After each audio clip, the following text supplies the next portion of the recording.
আসসালামু আলাইকুম। এখন শুনবেন সংবাদ শিরোনাম। ইসরায়েলি ভূখণ্ড ও মার্কিন অবস্থান লক্ষ্য করে হাইপারসনিক মিসাইল ছুড়ল ইরান। তেহরানের পরমাণু সক্ষমতা ধ্বংস না হওয়া পর্যন্ত হামলা চলবে, ঘোষণা যুক্তরাষ্ট্রের। যে কোনো মূল্যে প্রতিশ্রুতি বাস্তবায়ন, ফ্যামিলি কার্ড চালু করে বললেন প্রধানমন্ত্রী। ধৈর্যের সঙ্গে মধ্যপ্রাচ্য যুদ্ধের প্রভাব মোকাবেলার আহ্বান। ট্রাম্পের যুদ্ধ বন্ধের ইঙ্গিতে তেলের বিশ্ববাজারে প্রভাব। ভারত থেকে দেশে ঢুকছে ডিজেল।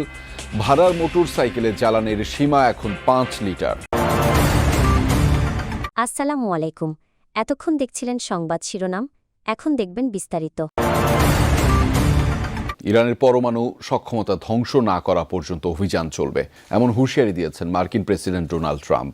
গণমাধ্যমকে তিনি জানিয়েছেন, যখন অভিযান শেষ হবে তখন ইরানের আর সমরাস্ত্র তৈরির সক্ষমতা থাকবে না। অন্যদিকে মার্কিন প্রতিরক্ষামন্ত্রী পিটার হেগসেথ হুমকি দিয়ে বলেছেন, প্রতিবেশীদের উপর হামলা চালিয়ে সবচেয়ে বড় ভুল করেছে ইরান। এদিকে ইসরায়েলি ভূখণ্ড এবং মার্কিন অবস্থান লক্ষ্য করে হাইপারসনিক মিসাইল সহ 4 ধরনের ক্ষেপণাস্ত্র ছুড়েছে ইরানের বিপ্লবী গার্ড বাহিনী। লক্ষ্য ইসরায়েলের হাইফা বন্দর।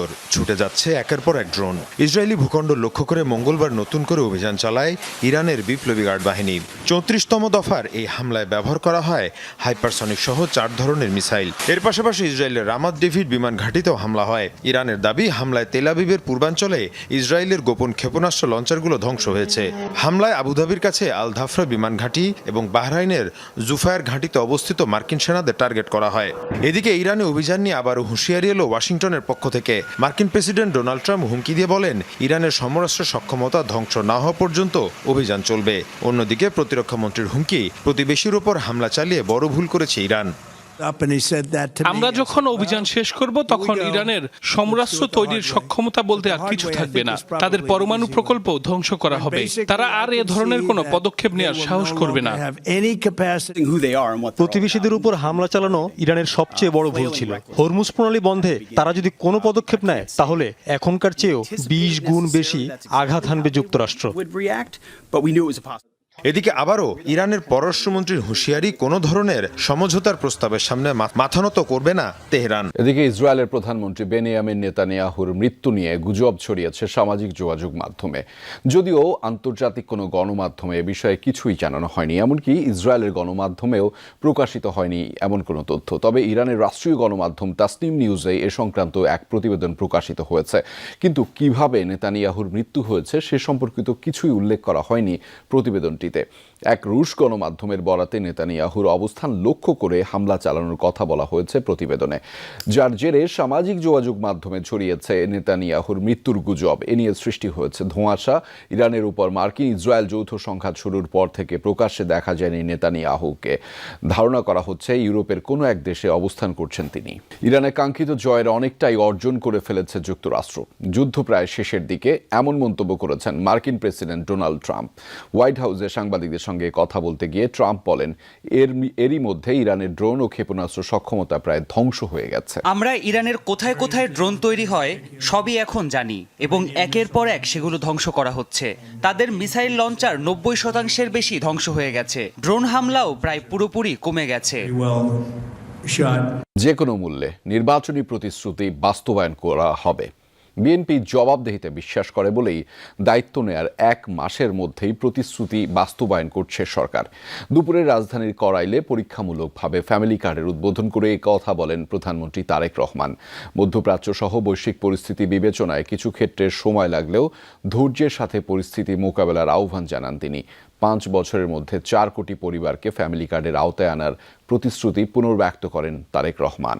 জনসাধারণের কাছে এই সাধারণ মানুষগুলো ভোটেই নির্বাচিত প্রধানমন্ত্রী ছুটে ছুটে আসলেন। হাত নেড়ে শুভেচ্ছা জানিয়ে হাস্যোজ্জ্বল মুখে যেন হতদরিদ্র মুখগুলোর সামনে সেই প্রতিশ্রুতি পূরণের সাহস নিয়ে দাঁড়ালেন।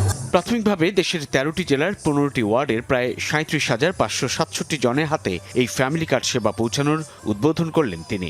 নিজ সংসদীয় এলাকার করাইল বস্তি সংলগ্ন TNT খেলার মাঠে করাইল, সাততলা ও ভাসানটেক 3 বস্তির 15,000 সুবিধাভোগীর মধ্যে 17 নারীর হাতে ফ্যামিলি কার্ড তুলে দেন। ফ্যামিলি কার্ড, যেটি কেবল একটি কার্ড নয় কিংবা 2,500 থেকে 3,000 টাকার আর্থিক নিশ্চয়তা নয়, বরং পরিবারের দরিদ্র পরিবারের গৃহকর্ত্রীকে ক্ষমতায়ন নিশ্চিত করার মধ্য দিয়ে স্বাবলম্বী করে তোলার এক অনন্য উদ্যোগও বটে।